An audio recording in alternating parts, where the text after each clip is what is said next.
Bonsoir à toutes et à tous, bienvenue dans Libre Ensemble, votre rendez-vous de la laïcité.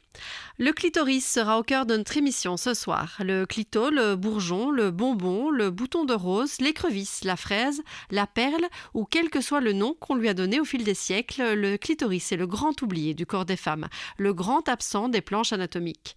Il faudra attendre 1998 pour que l'on redécouvre le clitoris grâce aux recherches d'une neurologue australienne, Hélène O'Connell, qui va le représenter visuellement.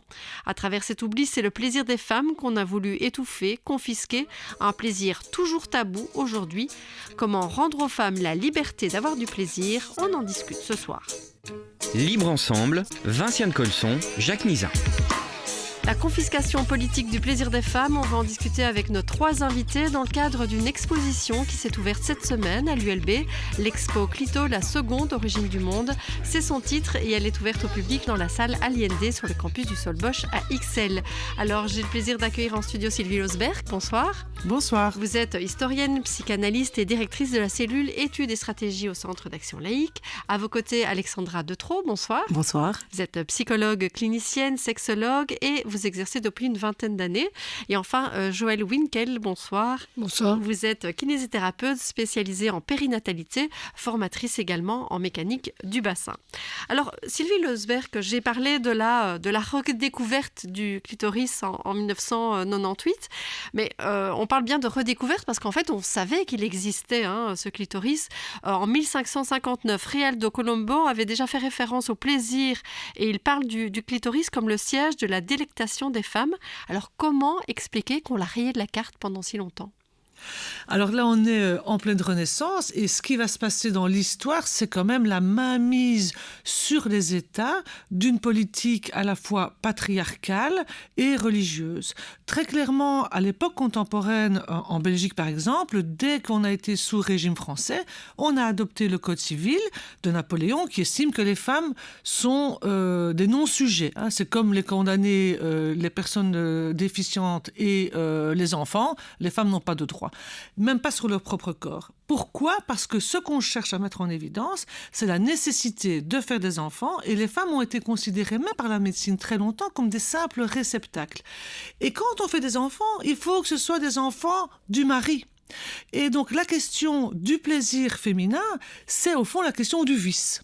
Il faut qu'elle fasse l'amour pour avoir des enfants, point barre. Et donc là, on voit bien tout le discours, évidemment, de l'Église, mais pas seulement sur les moyens de contraception. Donc on a d'un côté contrôlé la reproduction et de l'autre côté sanctionné le vice. Et c'est vraiment la double figure de la mère et de la putain. C'est la raison pour laquelle le clitoris, d'une façon volontaire ou non, parce que c'est pas forcément volontaire, a été oblitéré non seulement des manuels d'anatomie, mais aussi de la pensée. On n'a pas pu le penser parce que ça venait au fond réintroduire un élément qui était déstabilisateur pour les sociétés telles qu'elles se sont structurées. Oui, donc ça veut dire que vraiment depuis, quand on s'est rendu compte qu'il n'était pas utile vraiment à la reproduction, là, on le raye de la carte, il devient tabou, quoi. Le plaisir devient tabou. Oui, on ne veut pas que les femmes aient du plaisir, parce que si elles veulent avoir du plaisir, elles ne vont pas forcément se satisfaire de leur mari, elles vont aller voir le voisin ou quelqu'un d'autre, et là, on met en péril toute la lignée, c'est-à-dire vraiment ce qui fait l'essence même de l'humanité pour ces personnes, c'est-à-dire une lignée patriarcale. Je rappelle quand même que jusque à la fin du Moyen-Âge et même à l'époque Renaissance étant moderne, on estime qu'il n'y a rien dans le corps humain qui donne quelque chose à l'enfant. Ce n'est qu'un réceptacle.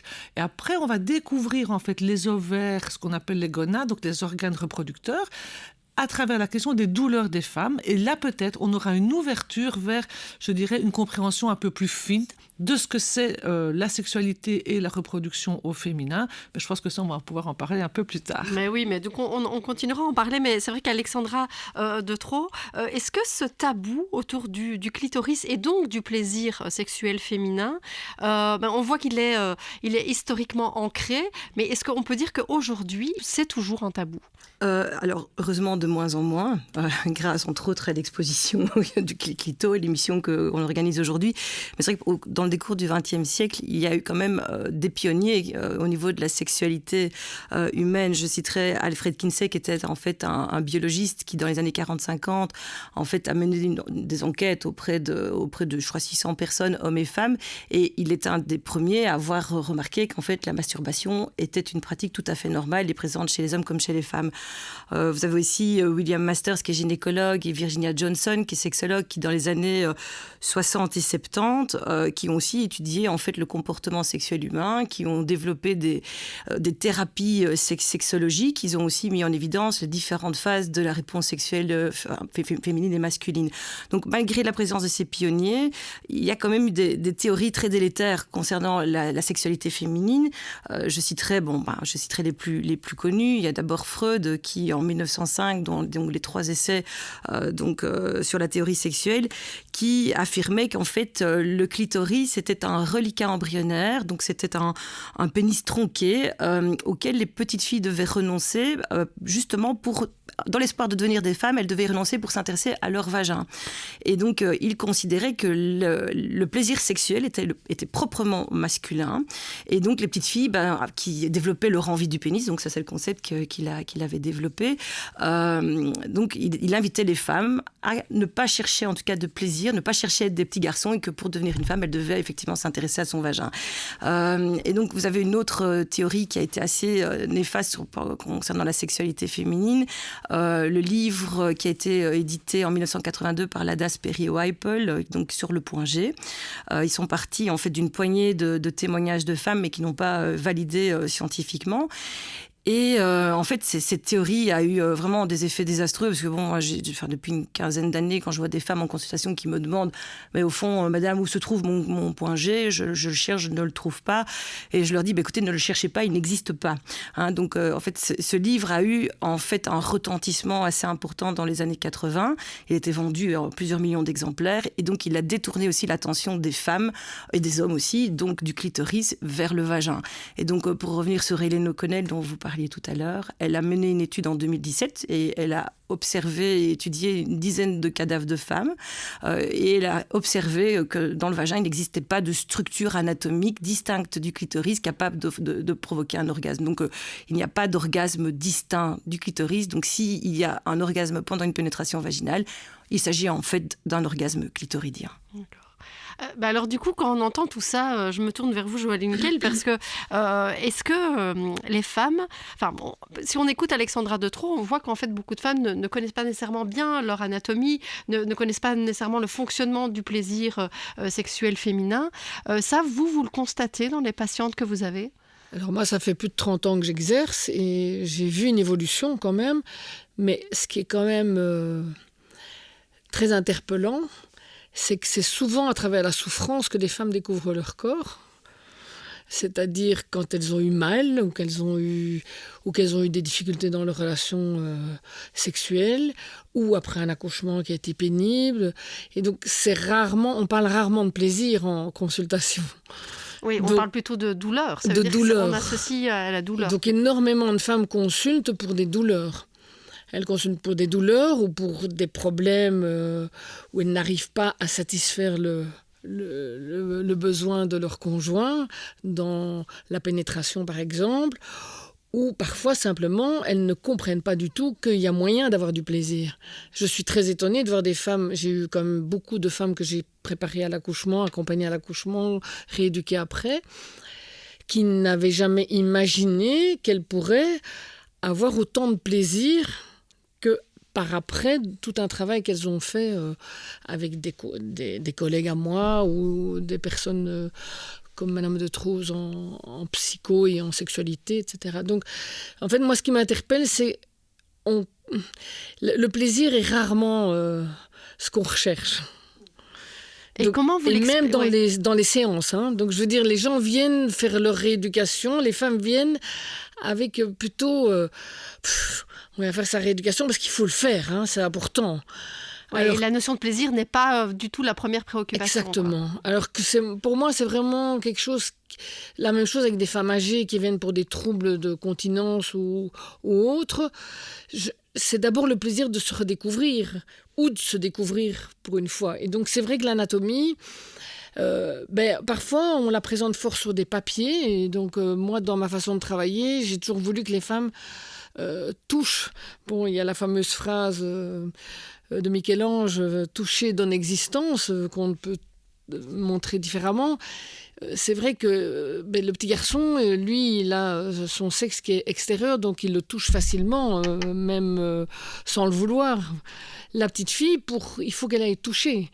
Et donc, c'est pas facile. Et je pense que le regard aussi des parents, c'est plus compliqué de voir une petite fille qui commence à écarter ses lèvres et qui va voir ce qui se passe, que de voir un petit garçon qui se touche gentiment la floche, comme on dit. Donc, c'est très différent. Et donc, par exemple, moi, souvent, en rééducation, je commence par simplement dire « Est-ce que vous avez déjà regardé ?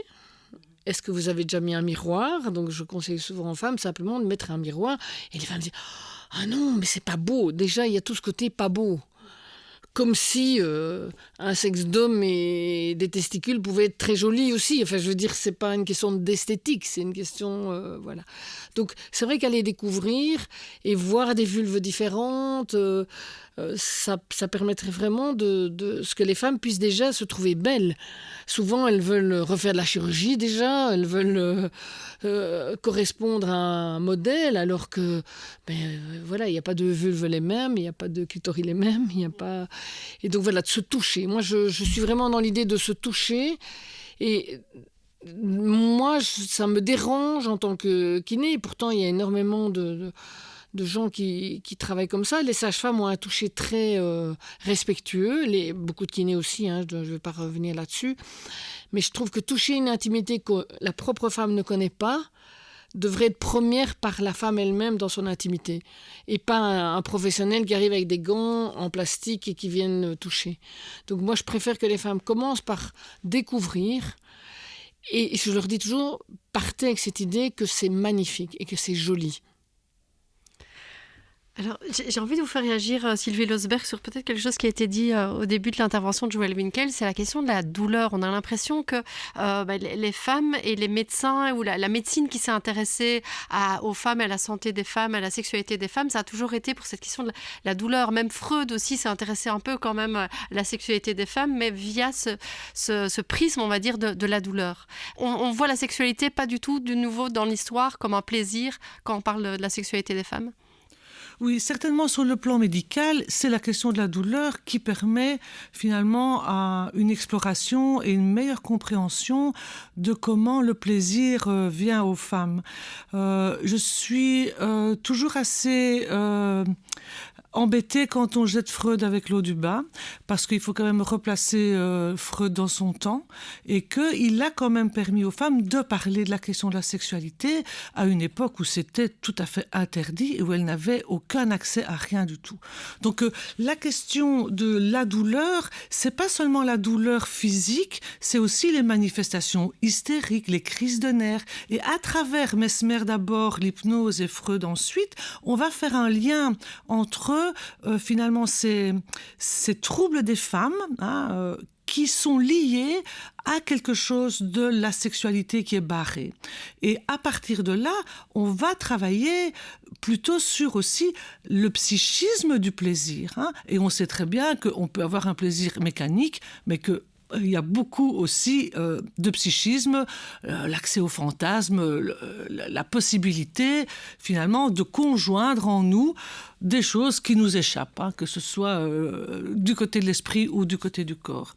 Alors sur la question de la douleur, c'est le véhicule qui permet aujourd'hui finalement aussi de dépasser cette question-là, pour aller, parce que si on veut apaiser la douleur, on va quand même dans le sens d'un bien-être des femmes. Et puis le bien-être, c'est la notion de santé sexuelle qu'on a aujourd'hui, qui est très récente, c'est aussi le plaisir. La santé, c'est pas l'absence de douleur. La santé, c'est le bien-être. Et bien sûr, on sait que quand on a un orgasme ou beaucoup de plaisir, eh bien, on est beaucoup mieux, on est dans le bien-être. Donc, il y a quand même une évolution. Je voudrais aussi revenir sur la question de la représentation, parce que vous avez parlé au début du bouton de rose, et on voit que la question du clitoris, elle reste quand même très réduite au niveau de la visualité. Hein. Donc, Joël Winkel dit, il faut toucher, il faut regarder, mais le clitoris, il est invisible. On voit le petit bout du clitoris. Hein. Et depuis quelques années, notamment avec le Conseil des femmes et le CAL aussi, on a fait beaucoup de sensibilisation sur la forme spécifique de ce clitoris qui enveloppe carrément le corps de la femme à l'intérieur. C'est devenu presque un symbole des luttes féministes aujourd'hui, oui, le clitoris, la forme du clitoris. Alexandra de Troost, Joël Winkel nous disait qu'elle reçoit notamment des femmes qui viennent effectivement après un accouchement et qui sont là un peu par obligation parce qu'on leur a dit qu'elles devaient venir et pour lesquelles le plaisir n'est pas du tout au premier plan, n'est pas le premier objectif. Est-ce que vous aussi, vous recevez des patientes, jeunes mères ou non, mais où vous sentez qu'effectivement le plaisir n'est pas dans leur priorité parce que d'autres choses, c'est difficile de concilier le plaisir sexuel féminin avec la maternité? Oui, en effet, j'ai plusieurs personnes auxquelles je pense qui sont venues me consulter juste après avoir mis au monde des bébés, parfois plusieurs bébés, parfois très tristes, mais aussi parfois très très en colère. J'ai eu plusieurs patientes qui m'ont dit mais pourquoi est-ce qu'on ne nous a pas prévenus? Pourquoi est-ce qu'on ne nous a pas dit que ça serait si difficile, hein? Donc il y a vraiment cet étonnement par rapport au fait qu'être mère et s'occuper d'un bébé, c'est une forme d'abnégation en fait pour ces femmes, d'autant plus que les congés de maternité ne sont pas égaux en temps donc pour les pères et les coparents, et donc les femmes se retrouvent très vite toutes seules à la maison avec énormément de charges. Elles n'ont pas toujours le soutien de la famille proche, soit parce qu'elle est trop éloignée géographiquement parlant, soit parce que les grands-parents travaillent encore, et donc ce sont des femmes qui se retrouvent vraiment, je dirais, noyées parfois vraiment par les tâches domestiques, le fait de prendre soin d'un bébé qui demande, on le sait bien, énormément d'énergie quand ils sont tout petits. Et donc la question du plaisir, forcément, devient complètement secondaire dans ce contexte. Et les femmes ont tendance, effectivement, elles sont d'abord des mères avant d'être des femmes, avant de découvrir qu'elles sont aussi des femmes. Et donc, si on ne leur donne pas l'occasion de se rappeler qu'elles sont des femmes, alors elles restent des mères. Il y en a beaucoup, effectivement, comme le dirait bien Joël, qui s'enferment dans ce rôle de la maternité aussi. Et je pense que oui, il y a certainement des choses à mettre en place pour permettre aux mères de se souvenir qu'elles sont aussi des femmes et que le plaisir fait partie aussi de leur existence et qu'il n'y a pas que le devoir du soin à autrui qui doit prévaloir sur leur droit aussi au plaisir. Oui, et en même temps, parallèlement à ça, on pourrait dire que peut-être certaines se sentent un espèce de devoir conjugal, de devoir donner du plaisir au partenaire, alors qu'elles ne ressentent pas de plaisir en l'occurrence. Oui, tout à fait. Donc, alors c'est d'autant plus vrai après une maternité, une grossesse. Bon, parfois les femmes qui allaitent aussi, donc il y a des modifications hormonales qui provoquent aussi des sécheresses vaginales et qui empêchent les rapports sexuels, même si la plupart des médecins ont tendance à donner le feu vert, j'ai envie de dire 3 ou 4 semaines après la naissance d'un bébé, que l'activité sexuelle peut reprendre à ce moment-là. Mais en général, pour certaines femmes, c'est très bien, elles sont prêtes, c'est OK. Pour d'autres, ça reste assez compliqué. Et bon, pour diverses raisons, je peux en citer une, les femmes qui ont subi une épisiotomie, qui ont eu des douleurs, même si la cicatrice est bien refaite, il peut y avoir une appréhension de la douleur et donc qui va occasionner toute une série de mécanismes de contraction réflexe, hein, donc Joël connaît très bien dans son travail aussi, et qui en fait empêchent les femmes de retrouver une sexualité. Et donc elles ont souvent une culpabilité et beaucoup de peur aussi de ne plus être aimées par leur partenaire, et donc elles acceptent des rapports sexuels sans avoir vraiment envie, dans le but finalement de retrouver un équilibre et dans lequel elles sont pas encore, pour lequel elles ne sont pas encore prêtes. Et donc oui, on pourrait vraiment appeler ça un devoir conjugal qu'on aurait voulu effectivement archiver dans le temps, mais qui est toujours bien actif aujourd'hui dans beaucoup de couples. Dans un article, vous parliez du fait qu'un corps en grève est un corps en colère. Qu'est-ce que vous voulez dire par là? Disons que le sens du devoir donc, qui amène des femmes à avoir des rapports sexuels sans en avoir envie, ça les amène à un moment donné sur une forme de dégoût en fait de la sexualité. Donc il va y avoir une série de conséquences psychosomatique, donc déjà le fait d'avoir de la culpabilité, de la honte, de la tristesse, de la peur également. Et donc sur le plan somatique, peut apparaître toute une série de symptômes, dont le vaginisme, la baisse de désir, qui est comme effectivement la première plainte qu'il y a en sexothérapie, l'anorgasmie et la dyspareunie. Donc là, c'est quand il y a de la douleur pendant les rapports sexuels, et donc là, on a vraiment on a dépassé les limites depuis très très longtemps dans ces cas-là. Et donc, en fait, le corps se met en grève, c'est-à-dire qu'il va pas supporter effectivement de subir une telle intrusion. Donc, les femmes se retrouvent prises comme ça dans un conflit interne entre, d'un côté, le désir qu'elles ont de pouvoir répondre aux attentes de leur partenaire parce qu'elles ont besoin d'être rassurées dans leur relation, et d'un autre côté, le fait qu'elles n'ont pas du tout envie d'avoir des rapports sexuels. Et donc, ce conflit va se manifester sous la forme de ces symptômes qui sont en fait des messages que le corps envoie aussi aux femmes de prendre soin d'elles, en fait. Donc, et donc, il y a un moment donné, j'ai envie de dire que les femmes finissent par avoir une colère, parce que quand on discute avec elles en séance et qu'on creuse un peu, on sent qu'il y a une colère, en fait, une forme d'injustice à subir ce type de situation contre lesquelles elles se sentent totalement démunies. Mais cette colère, au lieu de l'adresser, de l'exprimer envers leur partenaire, mais en l'affirmant, je veux dire, la colère, c'est pas forcément attaquer l'autre, c'est affirmer ses besoins et ses limites. Elles ont cette tendance à retourner cette colère contre elles. Et ça va se manifester effectivement en gros blocage corporel. Donc le corps vraiment est le dernier rempart que les femmes vont avoir en fait pour les protéger de ce qu'elles ne veulent pas faire, de ce que le corps ne veut en tout cas plus faire. Il y a une vidéo qui a fait polémique récemment en France. On y voyait une sexologue qui déclarait que les femmes devaient se forcer à avoir des rapports sexuels avec leur conjoint même si elles n'en avaient pas envie. Et du coup, j'ai l'impression que cette idée est encore répandue effectivement chez certaines patientes. Vous le constatez vous aussi, et avec quelles conséquences peut-être physiques sur leur corps? En fait, juste après, quand les femmes arrivent au cabinet, c'est en général au plus tôt un mois après, et en moyenne au 2e mois postnatal. Souvent, c'est plus, comment je dirais, elles ont souvent plus du tout envie de sexualité. C'est vraiment, elles sont fatiguées d'abord, premièrement, et elles sont épuisées.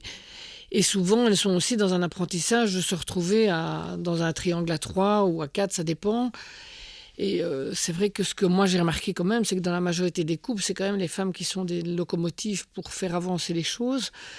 Et même pour faire avancer le changement de rôle de toute la famille. Chacun doit retrouver sa place, c'est vrai que c'est pas évident. Et il y a eu un changement très fort, je dirais, en tout cas en Belgique. Je crois qu'en France, c'est encore un peu différent. Moi, j'ai eu tendance à dire une phrase qui ressemble un peu à cette vidéo, donc je mea culpa quelque part, mais il y a une petite subtilité, c'est que je disais souvent aux femmes... mon homme voudrait avoir des rapports. Je dis souvent, mais l'appétit vient en mangeant. Mais c'est un peu plus doux que... C'est vrai que si petit à petit l'homme revient avec de la tendresse, du temps, et qu'il a été chouette dans la journée, et qu'il a fait ça, c'est vrai que les femmes, on sait comment adoucir une femme. C'est en lui offrant une fleur, en faisant une tâche ménagère qui lui aurait incombé à elle. Et puis petit à petit, aussi les préliminaires. En fait, ça aussi, c'est très important. Je veux dire, il y a 30 ans, quand moi j'ai commencé à travailler, on parlait très peu de préliminaires. Enfin, je veux dire, c'était le coït, point. Oui. Donc, je veux dire, il y a des hommes, même si la femme n'était pas prête, même si elle n'était pas lubrifiée, en avant. Et donc, j'ai souvent dit aux femmes, il suffit d'avoir mal une fois lors d'un rapport pour qu'on ait un réflexe de fermeture et on n'aura plus jamais envie. Donc moi, c'est vrai que j'avais la chance d'avoir des couples en prénatal, enfin j'ai eu la chance, et je parlais de sexualité avec les hommes. Oui, et je leur disais souvent, écoutez, voilà, après, c'est très important d'être très doux. Vous aurez autant peur de refaire l'amour s'il y a un coït avec votre femme, parce qu'un homme aura peur de faire mal à sa femme, mais les femmes ont peur aussi. Donc, c'est pas évident. En plus, quand il y a un bébé qui risque de pleurer à côté, donc n'hésitez pas à caler votre bébé 2 heures chez quelqu'un et puis essayer de vous retrouver en amoureux, d'aller, pourquoi pas, faire une activité agréable, se balader, aller au resto. Enfin, je veux dire, ça doit pas être que ça. Ça doit pas être le but de la pénétration, quoi. C'est vraiment important. Oui, j'ai envie de faire réagir Sylvie Losberg. Oui, parce que ce que j'entends quand même, c'est que on est dans un lien qui semble indissociable entre la question du plaisir, la question de la maternité, la question de la pénétration et la question de l'orgasme. Et je pense qu'il faut découpler tout ça. Et je crois que c'est possible aujourd'hui, notamment par la compréhension des mécanismes, mais aussi parce qu'on a une population plus jeune qui a un meilleur accès à la contraception, donc déjà pas le risque d'enfant, qui sait aussi qu'on ne fait pas l'amour qu'en pénétrant, même si on a les images de la pornographie qui est toujours liée à des coïts, même souvent très violents, et que, au fond, le rapport au plaisir se décline aussi aujourd'hui avec les sextoys, etc., sur l'autre versant, c'est-à-dire l'injonction à l'orgasme. Et ce que dit Joël est très important, c'est qu'au fond, le plaisir, il est multiforme, il est polymorphe. Il vient avec une petite caresse, avec quelque chose qui permet d'aller vers le chemin de la rencontre à soi ou à l'autre.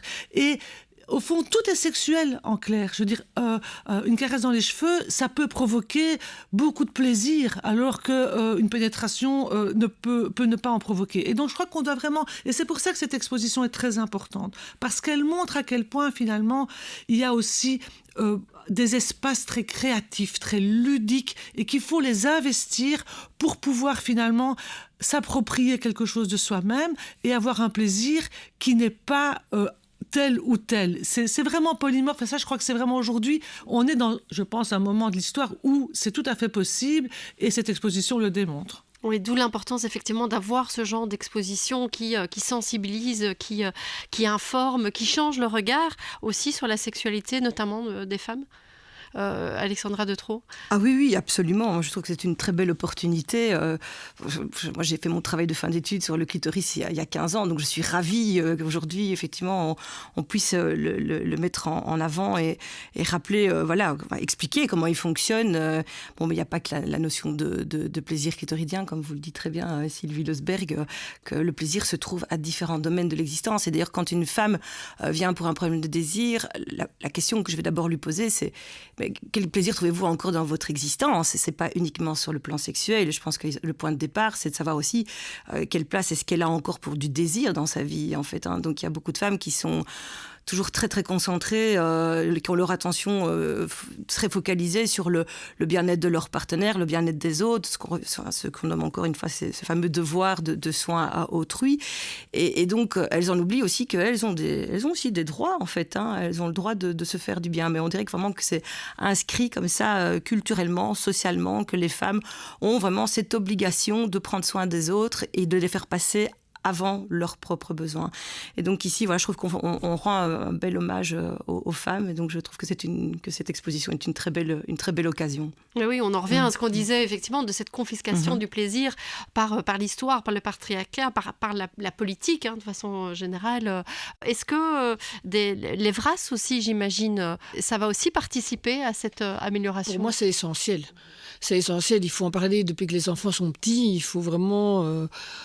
que ce soit, mais pour les femmes âgées aussi. Enfin, je veux dire, j'ai innové en créant des ateliers du périnée joyeux il y a quelques années, parce que j'en pouvais plus d'entendre des femmes qui parlaient de leur périnée d'une façon toujours tellement négative et malodorante, douloureuse, etc. Donc les enfants aussi, il faut partir dans ce plaisir de découvrir leur propre corps.